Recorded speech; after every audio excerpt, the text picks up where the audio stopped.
Tengo el gusto de presentar a Valérie Durduan.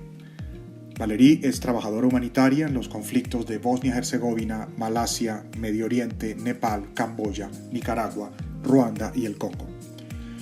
Tiene más de 20 años de experiencia en planeación estratégica, fundraising, diseño y gestión de programas de cooperación internacional para gobiernos nacionales y de alianzas público-privadas para la Organización de las Naciones Unidas para las Migraciones, el Movimiento Internacional de la Cruz Roja, organizaciones no gubernamentales en América Latina, Europa, Asia y África. Se ha desempeñado en procesos humanitarios en zonas rurales y urbanas de conflicto y propensas a conflicto en 7 países.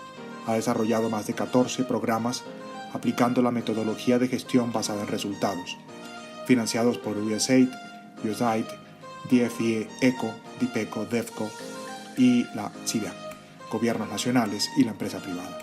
Tenemos el gusto de contar con Valérie para que, a partir de su experiencia, nos presente los argumentos vinculados a la intervención humanitaria y la aviación. Valérie, muchísimas gracias por acompañarnos en este tercer encuentro de aeropuertos sostenibles. Bueno, pues me alegra mucho estar con ustedes. Sé que estoy después del almuerzo, que es siempre la hora complicada. No sé si se quieren acercar más, porque veo que está... Como no tengo mis gafas de lejos, no veo muy bien, pero si se quieren acercar, bienvenidos.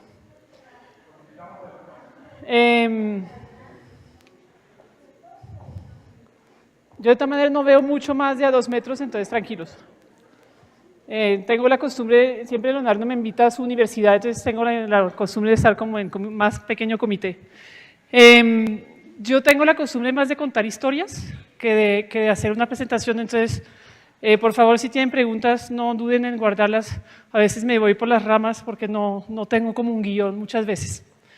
Leonardo me pidió hacer una presentación sobre un poquito la ayuda humanitaria y la aviación. Y voy a intentar un poco extender también. Creo que mañana van a hablar mucho de responsabilidad social, van a hablar de sostenibilidad, pero voy a hacer como también un poco una introducción hacia eso y hacia la evolución que ha tenido también el trabajo que hemos venido haciendo desde lo humanitario, desde el desarrollo con la empresa privada.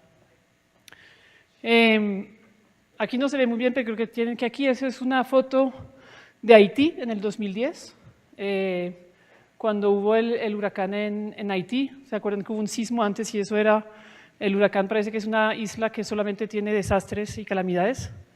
En Santo Domingo muchas veces no le pasa nada y a Haití le pasa absolutamente todo, entonces eso es una de las fotos de Haití. Cuando hablamos de ayuda humanitaria hay 4 pilares muy importantes, 4 pilares que son importantes para toda la gente, porque si uno de estos se quita, entonces es donde empieza a entrar el pánico, donde empiezan a entrar las problemáticas y empiezan a tener muertos. Los 4 pilares son la comida y el agua, los medicamentos y los techos.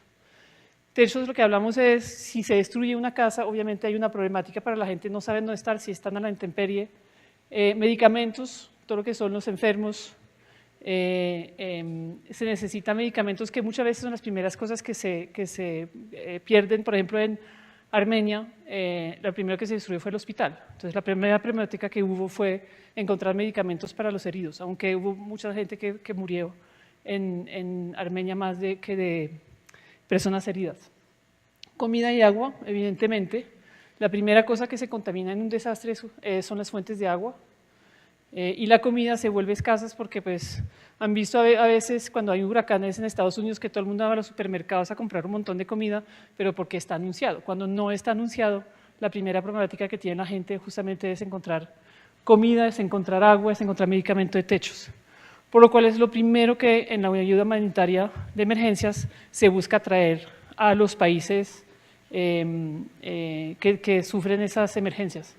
Esas fotos, pues ahí es una foto también, las dos son de Haití, durante el huracán, donde se ve lo que ven de azul, creo que lo ven mejor en Son lo que llamamos los plastic sheeting, que se distribuyen para que la gente enseguida, que los que tienen todavía 4 muros puedan poner esos plásticos y sea una solución temporal que se tenga. Esas soluciones temporales llevamos muchos años estudiándolas, por lo cual siempre hay como un kit específico que existe. Entonces son 4x4, son con los ganchos, son con las cuerdas. Entonces son unos kits que se han venido ya identificando desde hace muchos años, que hay ayuda humanitaria en todas partes y que muchas se han identificado con las empresas privadas, ¿sí? Y ya se tiene en muchos países, por ejemplo aquí en Sudamérica tenemos en Panamá, por ejemplo la Cruz Roja y Naciones Unidas, un centro en las antiguas base militar que tenían los americanos en Panamá. Hay una base logística de casi todas las organizaciones humanitarias y lo que llamamos el clúster de logística de Naciones Unidas, de Cruz Rojas y de varias organizaciones como Médicos Sin Fronteras y otros. Entonces esa está en una base, ex base militar. Una de las problemáticas y escasez que encontramos cuando hay una catástrofe es el acceso. Entonces ahí pueden ver la diferencia. Eso es la playa de Koh Phi Phi en Tailandia en el 2004, si se acuerdan hubo una ola, un tsunami, el segundo tsunami más grande del mundo de una magnitud de 9.2 en la escala de Richter, y toda esa zona que eran hoteles, playa, río y todas las avenidas, los accesos desaparecieron en menos de media hora, ¿sí? Hubo más de 250.000 muertos, de esos había más de 3.000 extranjeros porque eso pasó el 26 de diciembre.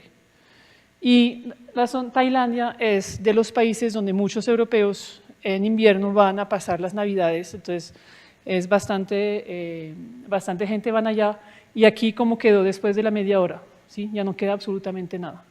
Se encontraron cuerpos a más de 200 kilómetros de la zona donde la ola se repasó sobre la playa y sobre las habitaciones.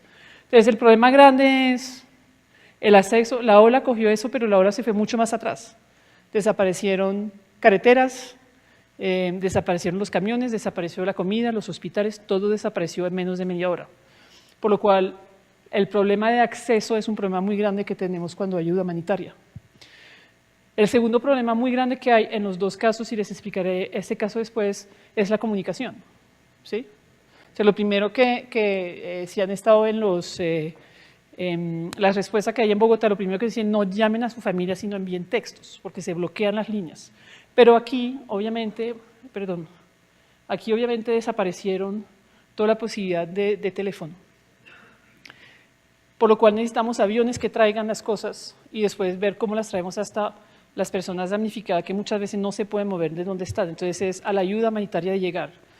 Muchas veces se contratan aviones y en este caso, en esta catástrofe se contrataron muchos aviones internacionales que llegaron a traer todas las necesidades, además que eran muchas pequeñas islas. La única forma de llegar era por barco, pero no se podía, o es demasiado largo, y avión. Por lo cual la aviación en lo que pasó en el 2004 en Tailandia fue muy importante. Con una dificultad, una segunda dificultad, murieron muchos extranjeros. Más de 34 países enviaron médicos expertos forenses para poder encontrar las personas y devolverles a sus familias, ¿sí? Los tailandeses consideran que cuando hay un muerto hay que enterrarlo enseguida, hay que cremarlo y tiene que desaparecer el cuerpo porque el alma tiene que pasar al otro lado. En Europa la gente reclamaba los cuerpos, por lo cual hubo muchos aviones y muchos expertos forenses que tuvieron que llegar para poder coger muestras de ADN de las personas y poder conseguir su identificación. Segunda problemática logística, hacía más de 40 grados. Usted no puede guardar un cuerpo, además un cuerpo que ha estado metido en el agua, que no se puede guardar para tanto tiempo, entonces había que hacer toda una cadena de frío logísticamente para poder guardar los restos y poder hacer las muestras ADN. Eso fue una problemática que fue muy nueva en el mundo humanitario porque nunca se conocía. Tercer problema, los sobrevivientes puedan llamar a sus familias y decirle que estaban bien. No había comunicaciones. Entonces tuvimos que también hacer un acuerdo con teléfonos satelitales para que la gente pueda llamar y pueda decir a su familia que estaban bien. Yo regresaba en un avión a Francia unos pocos días después Estuve la primera semana y regresé y la gente se iba sin nada, estaban todavía vestidos de playa montándose en un avión, yéndose a París donde hacía menos 5 grados. ¿Sí? Y recuerdo las azafatas que no sabían muy bien qué hacer, veían toda esa gente en chanclas y en camisetas y en short y qué hacemos. Y entonces me tocó hablar con ellas y decir, entreguen las cobijas y después a la salida las querían recoger y no recojan las cobijas, la gente está saliendo a menos 5 grados. ¿Sí? No tienen maletas, no tienen absolutamente nada, por favor, dejemos las cobijas, darle una doble cobija a la gente, pero fue como ese choque de esas azafatas haciendo su trabajo que es, tienen que recuperar las cobijas al final y decirles, hagan una excepción en este caso. ¿Sí? Por eso fue como una catástrofe muy diferente también para nosotros como humanitarios, porque estamos acostumbrados a lidiar con la gente del país y ahí tuvimos que lidiar con más de 34 nacionalidades que estaban en el sitio y con las dificultades que eso entrena. Otra problemática que encontramos muchas veces en ese tipo de cosas a nivel logístico es la reunificación familiar. Si hay gente que estaban aquí, que se encontraron más de 200 kilómetros llevados porque se agarraron de una rama de un árbol y se encontraron a más de 200 kilómetros. Cómo uno los devuelve, los trae, y si el hijo ha estado por otro lado y la madre por el otro lado, ¿cómo reunificamos a toda esta gente? Porque de verdad, en media hora es como si la tierra se habría movido, las motos, la gente volaba con las motos, con todo. Reunificación familiar, logísticamente es muy complicado, ¿sí? Pero otra vez, en ese momento, todo lo que es aviación es donde más se necesita, porque llegan los equipos de telecomunicaciones, llegan las medicinas, llegan los plásticos, llegan todo lo que necesitamos, sobre todo en un sitio como ese que es una isla. Dificultad con la parte de aviación, necesitamos unas aerolíneas que pueden llegar al país. Si no están autorizadas es otro problema, entonces tenemos que tener la lista de cuáles son las que pueden llegar, las que no pueden llegar. También si el aeropuerto está o no está, si no está tenemos que hacer un aeropuerto, hacer como una pista de aeropuerto para que puedan llegar. Armenia fue un caso, en Armenia la pista del aeropuerto de Armenia se dañó. Lo primero que se hizo es arreglar la pista, la Aerocivil ayudó a arreglar la pista para que podamos traer todos los aviones. Ahí fue un poquito el mismo problema.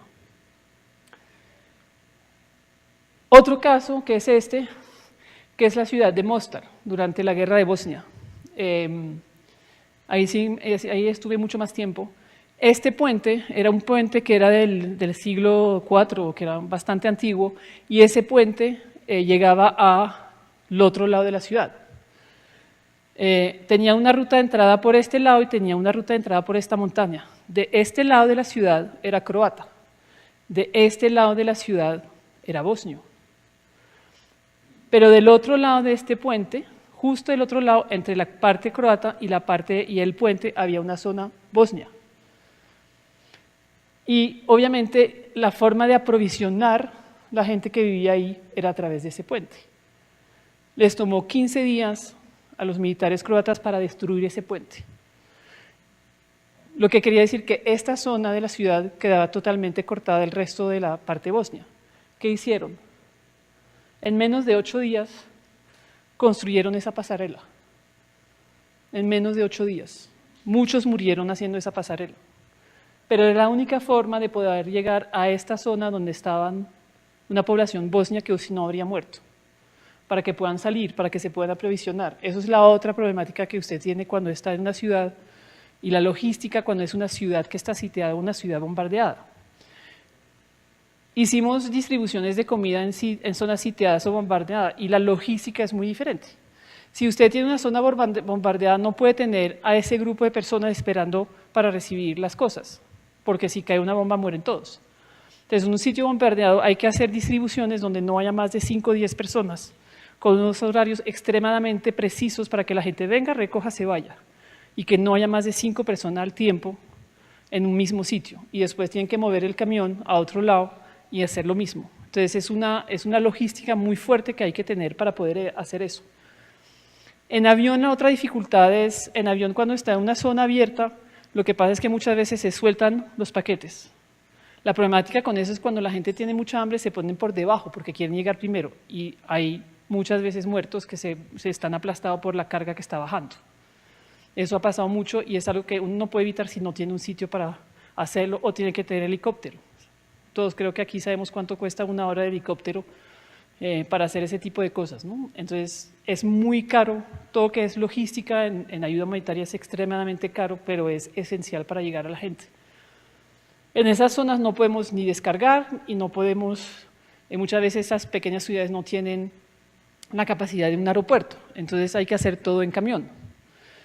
Cuando es una ciudad que está sitiada, muchas veces las entradas a la ciudad están vigiladas por francotiradores, entonces hay que tener los permisos de pasar y estar en una zona donde rápidamente se puede hacer la distribución y salir lo más rápido posible para no quedar atrapados. Y para eso tener también que la gente, la distribución y la logística de la distribución tiene que ser muy rápida, tienen que tener las listas antes, tienen que tener los números de paquetes que son, tienen que tener el mínimo de camiones que entran y salen para que los que están sitiando la ciudad no pongan problemas. Y muchas veces tiene que tener su sistema de distribución, no puede estar en contra, que diría un contra una pared, es como un río. La gente llega y se va, entonces es como si desvía un río. Lo hicimos, por ejemplo, en África. En África, cuando todos los refugiados estaban devolviendo, que había más de 400.000 personas sobre una carretera muy chiquita, ¿cómo hacemos para hacer una distribución? Es como un río. La gente llega, entonces los desvía, cogen lo que tienen que coger y siguen. Si los suben hacia un sitio y lo tienen que bajar otra vez, entonces ahí se colapsa la distribución. Entonces son todas esas cosas logísticas que parecen como evidente, pero cuando uno lo hace es supremamente complicado. Y por ejemplo en Ruanda, cuando hicimos eso, como les digo, del río, las autoridades no dejaron de hacer, nos pusieron en una subida, en una calle sin salida, digamos, y ha sido muy complicado y obviamente había problemáticas, pero eso estaba buscado por el gobierno. Acabé 2 horas en prisión por eso, porque lo cambié. Entonces, las diferencias y las dificultades, como pueden ver, son muy diferentes en zonas de ciudad y en zonas rurales, pero las dos tienen unas implicaciones muy grandes en términos de logística y de lo que se puede hacer. No sé si hay preguntas hasta ahí. ¿Todo bien? Bueno, se los hablé un poquito, como les decía, hay toda esa logística por avión donde tenemos que encontrar un sitio, nos permite traer cosas grandes rápido, pero hay que encontrar un sitio para descargar, después hay que encontrar cómo se va a llevar hasta la gente, hay que encontrar el aeropuerto. En Bosnia, los únicos que hacían el transporte aéreo eran los suecos, creo que estuvo el embajador de Sueca hoy. Y usted iba al aeropuerto, era como ir a Katamaki, no al aeropuerto, pero era el aeropuerto normal de Croacia, y los suecos nos ponían un stamp que era como, llega si puedes, se llamaban un poco así en inglés, se subía al avión con maquinaria, con las cosas que tenía, el avión despegaba y para llegar a Sarajevo, el aeropuerto de Sarajevo era la línea de frente, de un lado los croatas, de un lado los bosnios, porque Sarajevo fue cortada en 2. Entonces, llegar aquí quería decir que los 2 lados dejaban que el avión llegara, aterrizara, y para eso era dar vueltas encima del aeropuerto y de repente anunciaba el piloto, nos vamos para abajo, y era literalmente irse para abajo. Entonces uno llegaba así. Después en esa época teníamos los chalecos antibalas que pesaban 25 kilos y había que empezar a correr sobre todo el tarmac hasta los carros blindados. Y era más o menos 200 metros con más de 25 kilos encima de uno, corriendo porque estaban en la línea de frente, literalmente en la línea de frente. Pero ese aeropuerto ha salvado la vida de muchas gentes durante muchos años, porque las Naciones Unidas han sido capaces, y la logística de mantenerlo abierto todo el tiempo, era la línea de vida de llegada logística para toda la zona Bosnia de Sarajevo. Sin eso, se moría toda la gente de hambre allá.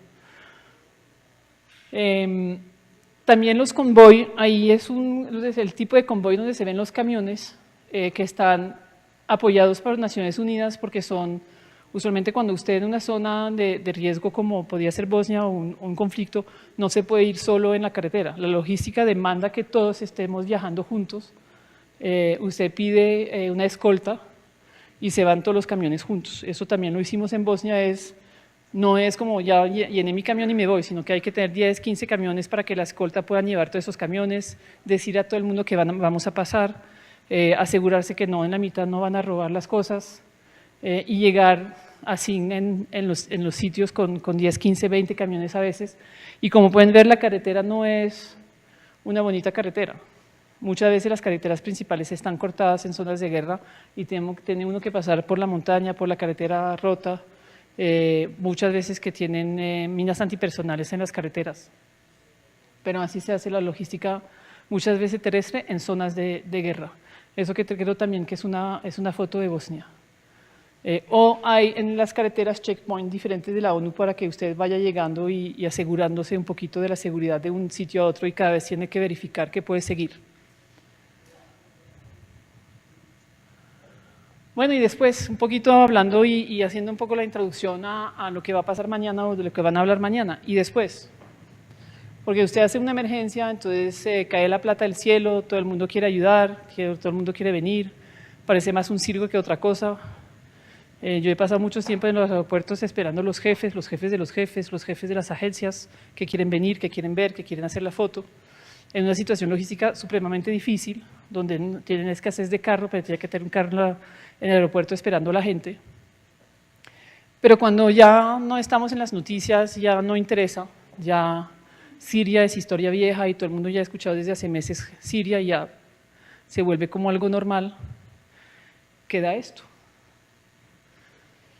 Queda eso y queda toda esta gente que sigue sin tener un techo, que sigue sin tener una casa, que siguen sin poder devolverse a sus casas porque están destruidas, porque no hay agua, no hay electricidad. ¿Y qué hacemos? Y ha sido un poquito el problema de la ayuda humanitaria, es decir, empezó en los 70 con todos los sin fronteras, arquitectos sin fronteras, médicos sin fronteras, enfermeras sin fronteras, todos sin fronteras, porque nos vamos a ayudar, ¿sí? Era como la filantropía humanitaria, nos vamos todos a ayudar. Yo, médico francés, voy a tomar, puedo decir eso porque soy francesa, voy a tomar 3 meses ahí a ayudar a África y después me devuelvo. Y entonces empezó un poquito esa ayuda humanitaria de dar, la cosa sin frontera, porque muchas veces en emergencia llegan personal internacional, ¿sí? ¿Qué pasa? Hay una declaración de emergencia por un país que dice, nosotros no tenemos la capacidad como país de responder solo, hacemos un llamamiento internacional, de ese llamamiento internacional llegan los fondos de los países que quieren ayudar, y llegas todas las ONGs que llevan años y años y años haciendo eso. Pero cuando ya se va la atención mediática, cuando ya los fondos se han ido, cuando ya la gente está en esos campamentos, ¿qué pasa? Y muchas veces es el problema, es cómo hacemos para que no solamente la gente pueda tener un techo de plástico, puedan tener unas tomas de agua que están lejos de donde están, pero que puedan devolverse a su ciudad, a su lugar de vivencia y que puedan otra vez tener la capacidad de trabajar. Es lo mismo en las ciudades, ¿sí? En las ciudades no es porque la gente esté con medio techo, porque está en una ciudad que tiene acceso a generación de ingresos, que tiene acceso a poder reconstruir su vida y el desarrollo, a la rehabilitación y desarrollo. Esos campos de refugiados en África duraron más de 10 años, 10 años metido ahí, 10 años viviendo así. Y 10 años donde cada vez se olvida un poquito más de la dificultad de vivencia que tienen esta gente. Con todos los problemas de protección, de maltrato, de problemas de SIDA, de problemas de epidemias, de problemas que siguen y se perpetran, y muchas veces de generación completa de niños que no van al colegio. Sí, hoy en día los niños de Siria y toda una generación que no ha ido a la escuela, que no está educada y que no tiene acceso a la educación, porque son refugiados en otros países donde no tienen acceso a la educación. Los refugiados palestinos que están en Líbano no tienen acceso a la educación hace más de 20 años. ¿Sí? Y eso es cosas que no hemos podido resolver y que no se va a resolver ahora porque eso se tenía que resolver hace 15 años. Entonces, la discusión que se tiene a nivel de la ayuda humanitaria, saliendo un poco de la parte de logística, es, hablamos durante mucho tiempo de ese continuum al continuum. Son palabras bárbaras, no sé quién se las inventó, yo no. Seguramente en alguna gran universidad se inventaron eso. Y la idea es que antes la emergencia, la rehabilitación, el desarrollo se hacían de forma lineal, ¿sí? Primero hacemos la emergencia, cuando se acabó la emergencia hacemos la rehabilitación y cuando hemos acabado la rehabilitación hacemos el desarrollo. Entonces, respondemos a los 4 pilares, restablecimos los techos, restablecimos la energía, restablecemos el agua, restablecemos todo eso y entonces ahí podemos empezar a hablar de desarrollo y a ayudar a la gente a volver al trabajo, a que el país se reconstruya a nivel social, económico, ¿sí? Entonces son 3 fases, pero como les decía, cuando se acaba la fase de emergencias, pues la gente se olvida, ¿sí? Entonces hay mucho dinero aquí, poquito menos y casi nada allá. Y se empieza a decir que el desarrollo es en países ya en vía de desarrollo, pero esos países, al tener una emergencia, se fueron 10, 15, 20 años atrás. Entonces, bien las donaciones, la rehabilitación de los servicios, generación de ingresos, pero se estaba haciendo así. En el Continuum ahora se está hablando que los 3 tienen que empezar al tiempo, pero tiene una línea de tiempo donde la rehabilitación es más larga, el desarrollo es más largo, y ahí estamos hablando de recuperación temprana, de educación, de protección, ¿sí? En Tailandia, cuando hubo la catástrofe de 2004, muchos niños desaparecieron, adoptados. Entonces, ONGs especialistas en adopción se llevaban niños que supuestamente habían perdido a sus padres, supuestamente no tenían papeles, y eso fue un gran escándalo con UNICEF. Entonces, que todo tiene que empezar más al tiempo, que la parte de protección de violencia contra la mujer, contra los niños, tiene que empezar desde el primer día y no en la fase ya de rehabilitación y desarrollo, pero desde el primer día, que la sostenibilidad se tiene que estar pensando ya. Y muchas veces lo que digo a las empresas es, si usted va a hacer un proyecto social, asegúrese que tiene una estrategia de salida, que tiene un empezar y un fin, que usted sabe hasta dónde quiere llegar, que llega hasta ahí. Y ahí es, y por eso hablamos mucho de sostenibilidad, bueno, ambiental, económica y social, pero también es sostenibilidad en que la gente puede hacer las cosas sin necesitarnos a nosotros. Siempre digo que cuando yo he hecho mi trabajo en un país donde he trabajado es cuando a mí ya no me necesitan y me puedo ir para otro lado. Entonces sí he hecho mi trabajo. Pero si perpetúo que venga otra persona, yo no he hecho mi trabajo. Mi trabajo es de irme y que la gente pueda hacer las cosas. Mi trabajo es de asegurar aquí, desde aquí, ¿sí?, que haya capacidad instalada, porque los extranjeros que llegamos en emergencia, los especialistas se van, vienen 2, 3 semanas, ver un mes o 2 y se van. Capacidad instalada tiene que empezar desde la emergencia hacia estos 2. ¿Sí? El sector privado, ¿qué tiene y qué puede hacer? Bueno, en inversión hay fondos, hay mano de obra, hay asistencia técnica, hay productos. Si vamos a hacer de solución en Nicaragua, trabajamos con los ingenieros de la Alcaldía de París que vinieron a ayudar a hacer unas casas después del Mitch, ¿sí?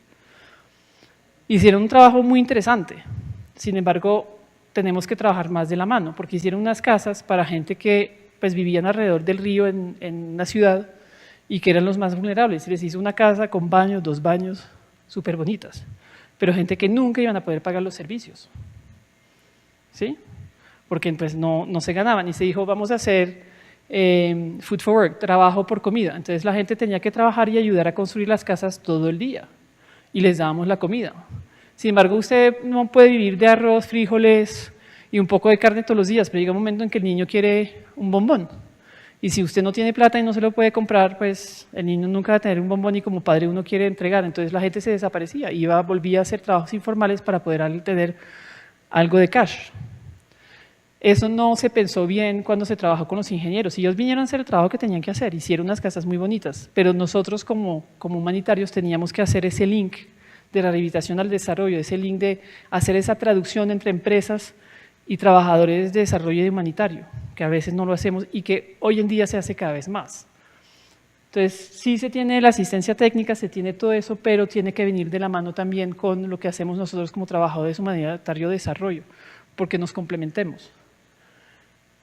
Todo eso que permite, sí, pues también generar un retorno financiero, ¿sí? con los negocios inclusivos, con el valor compartido, la fidelización de los clientes, por ejemplo, el valor compartido habla mucho de eso, creo que mañana va a tener una charla sobre eso. A nivel reputación, obviamente que es de las primeras razones de ser de las empresas con su trabajo social, es reputacional, pero también fortalecer el relacionamiento con las comunidades, que esos son los 2 muy fuertes, y fortalecer el ambiente laboral. Hoy en día el 86% de los empleados en Estados Unidos quieren trabajar para una empresa que es socialmente responsable, y eso se está creando también en Colombia y en Francia y en todas partes. La evolución que hemos visto muchas veces es que las empresas han empezado con el compliance, ¿sí? que era un poco el mínimo. El segundo mínimo se volvió la debida diligencia, ¿sí? El tercer se volvió la responsabilidad social empresarial y ahora estamos ya mucho más grande, cada vez más grande, hablando de sostenibilidad, donde las empresas quieren tener un impacto, pero como decía, quieren que sus empleados sientan que tienen un impacto social, quieren que las comunidades se fidelicen también con ellos. Entonces está cambiando mucho. Y se está trabajando más, o diría que se necesita trabajar más, que la visión, la estrategia, la idea, todo esto permitan una gestión social estratégica. Yo he trabajado con empresas que tienen un proyecto de teatro con los niños, otro proyecto en tal colegio, otro proyecto de mejoramiento de vivienda en otra zona cercana, otro de préstamos en otra zona. Entonces me dicen, no, es que encontramos que hay muchos niños dentro de la escuela de música o de canto, no me acuerdo, de baile, hay problemas de violencia intrafamiliar en la familia, no sabemos qué hacer. ¿Sí? Pero si usted tiene un programa de mejoramiento de vivienda, ¿por qué no lo hacen para los niños que tienen problemas de violencia intrafamiliar? Y dice, ¿pero por qué? Pero por una razón simple, que muchas veces los problemas de violencia intrafamiliar es porque la gente vive en unas viviendas que no son saludables o donde los niños y los padres duermen en la misma cama, se duchan al aire libre, todos enfrente de todos y entonces empiezan las problemáticas. Si usted mejora la vivienda en esos chicos que tienen problemas que usted ya ha identificado a través del problema, entonces empiezan a tener unas intervenciones más integrales que responden a una problemática más grande y que se conecta, que muchas veces son desconectadas. ¿Sí?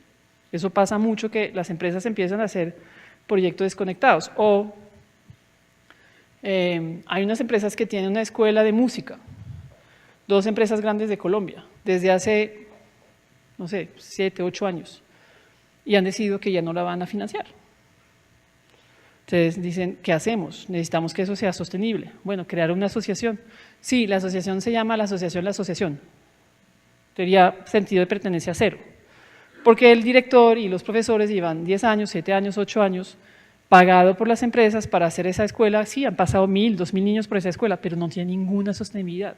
Porque desde el día 1 no se pensó a una estrategia de salida de cómo se iba a dejar esa escuela montada, pero ya manejada por la comunidad.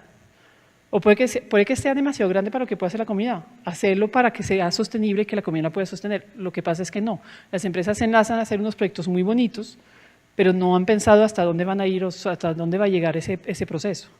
Y esas problemáticas que se encuentran muchos.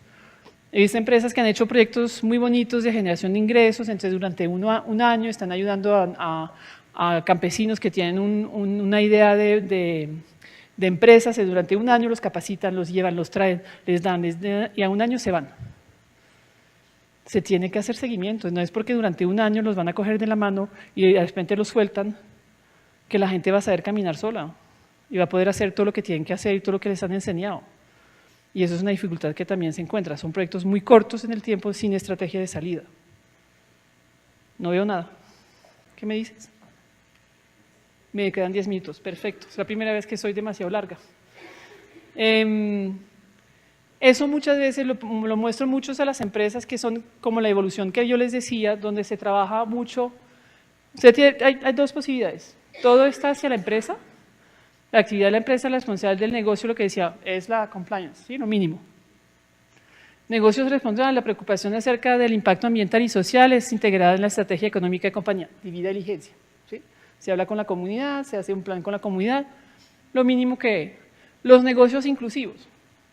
Se coge un negocio, entonces usted es Alpina y va a trabajar con productores de leche. Y le dicen, usted me produce leche y yo se la compro. ¿Sí? Pero el precio ahí les compro a tal precio, siempre la leche. Se cae el precio de la leche. Tienen que renegociar con ellos. Eso se vuelve complicado. O usted es una empresa de telecomunicación, entonces va a formar un montón de técnicos porque están poniendo líneas por toda Colombia, pero entonces la gente ya no está comprando esa línea o llega otra compañía que hace lo mismo y ya no va a necesitar tanta gente. Entonces, ¿qué hace con toda esta gente que está formando, que se está preparando para un trabajo específico que necesita la compañía? Eso es las problemáticas que puede tener el negocio inclusivo, que se está como repensando, pero es un modelo interesante. El valor compartido. A mí lo que me interesa mucho del valor compartido es que usted está diciendo que parte de la sociedad que no estaba dentro de sus clientes van a ser sus clientes. ¿Qué hizo YY? YY se hizo para una parte muy específica de la población, que es la población que no se podía comprar un Apple, que no se podía comprar un Samsung, y hicieron unos teléfonos baratos, pero que son igual de grande, igual de fácil, y que era para un segmento de la población que nadie había pensado. Me parece que el valor compartido tiene como ese interés bastante grande en la filosofía de lo que es. Si bajamos hacia que la empresa esté interesada, cada vez más interesada en la parte social dentro de su negocio, los negocios sociales. Toms, ¿quién se compró una vez zapatos Toms? ¿Alguien conoce? Ay. Toms creo que él es inglés, no me acuerdo dónde es, y él se fue una vez a Argentina, creo, a Chile, no me acuerdo, y vio que los niños y las niñas se iban al colegio y estaban todo el día sin zapatos. Y eso lo marcó mucho. Entonces, él creó una empresa que solamente hacía zapatos y hace los zapatos en esa comunidad de Argentina o de Chile donde él está. Y por cada zapato que usted compra, los compra bastante caro porque un par de zapatos va a ir a los niños. Entonces, Sofía Vergara tiene unos Toms y un muchacho de un pueblo de Argentina tiene el mismo par de zapatos. Esos son esos negocios sociales donde la inversión está más hacia lo social, hacia hacer algo para esta población. Ahora vendió su empresa como 25 millones de veces más caro de lo que hizo y se ganó una plata y no necesita trabajar para el resto de su vida, pero ha hecho un negocio social que ha funcionado y que es un modelo que se está mirando mucho ahora. La inversión social, proyectos donde un proyecto que hemos hecho con Equión, que mañana creo que María Victoria viene a hablarlos. Hicimos un proyecto específico para los jóvenes y para los caficultores. Equión no va a ganar nada de eso, sino a nivel reputacional. Y cada vez ahora que la población está hablando de Equión, lo está hablando de muy buena forma. Como un partner que les estuvo ayudando, que ayudó a que la Asociación de Caficultores saliera adelante, que ha ayudado a que los jóvenes tengan otra vez la radio y que puedan expresarse, y que pueda haber como un tejido social más fuerte, porque hay un problema grave en Colombia, en mi visión, de relevo generacional y de no diálogo entre generaciones. En los proyectos que hemos hecho en los últimos 6 años no hay diálogo entre generaciones. Los campesinos no quieren que sus hijos se vuelvan campesinos. Nos decían los productores de caña, a mí me enviaban a cortar caña cuando no me iba bien en el colegio, eso era mi castigo. Yo no quiero que mi hijo haga caña, yo quiero que sea doctor. Y si el joven quiere quedarse en las zonas rurales, dicen no, porque usted es un fracasado. No hay dignificación del trabajo del campo en Colombia. Y es una problemática muy grande que hay también, porque es el primer productor de panela al mundo y el 95% de la producción de caña es nacional, no ha salido. Entonces, hay un problema. Entonces, esos negocios sociales no es tanto porque va a darle algo más que al nivel reputacional o porque quiera hacer algo social la empresa, es más hacer esos grandes proyectos estratégicos que funcionen dentro de las comunidades y que permitan dejar una marca de largo plazo. Y eso se puede hacer cuando usted se va a quedar un rato con una comunidad. Usted si va a pasarse un año, es difícil. Si va a saber que va a tener una relación con una comunidad 2, 3, 4 años, y yo muchas veces digo, hagan algo de por lo menos de 3 años, pues ahí es unos proyectos interesantes. Y la filantropía, las donaciones. Se está haciendo ahora con más sentido. Mañana me voy para Chocó con una organización que se está creando que se llama Solo por Hoy, y nos vamos con Prosperidad Social, nos vamos con Presidencia, van a venir a muchachos de la UTECH, de la Universidad de Chocó, del SENA de Chocó, y la misma comunidad, y vamos a montar 11 tanques de agua para 11 casas de la comunidad que necesitan eso. Y lo que estamos haciendo es, PAFCO nos está dando los tanques y nosotros todos vamos a ir a ayudar y a hacer como voluntarios, nos vamos, Presidencia nos tiene un avión, nos vamos por avión mañana con las Fuerzas Armadas y nos vamos a hacer eso durante 3 días.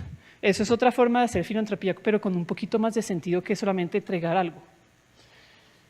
Eso es una buena forma de mirar también dónde están sus proyectos y cómo integrar y hacer un poco esa estrategia de integrar los diferentes proyectos sociales que pueden tener. Bueno, eso es rápidamente. Asegúrense de tener buenos indicadores, de tener cualidad y cantidad, pero también en el tiempo de estar seguro que está haciendo. Eso es un poco para asegurarse esa estrategia de salida y unos proyectos que realmente tengan sentido.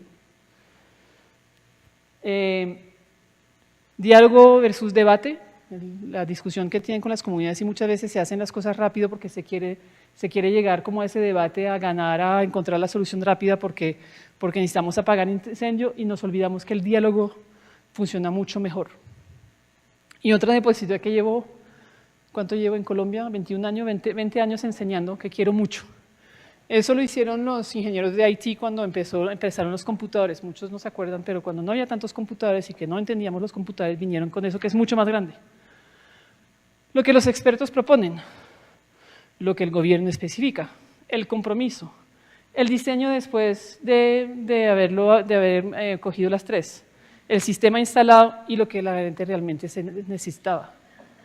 Muchas veces nos complicamos las cosas, muchas veces eso lo hago en cartas y lo doy a los grupos y les pido que lo pongan en orden. Nunca me lo ponen en el mismo orden, jamás.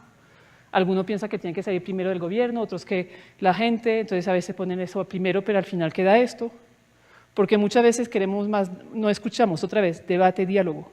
Dialoguen con las comunidades y entiendan lo que necesitan, y a veces lo que piden no es lo que necesitan, que es que realmente se necesita. Bueno, eso es, a veces también nosotros no hacemos las cosas muy bien. Gracias.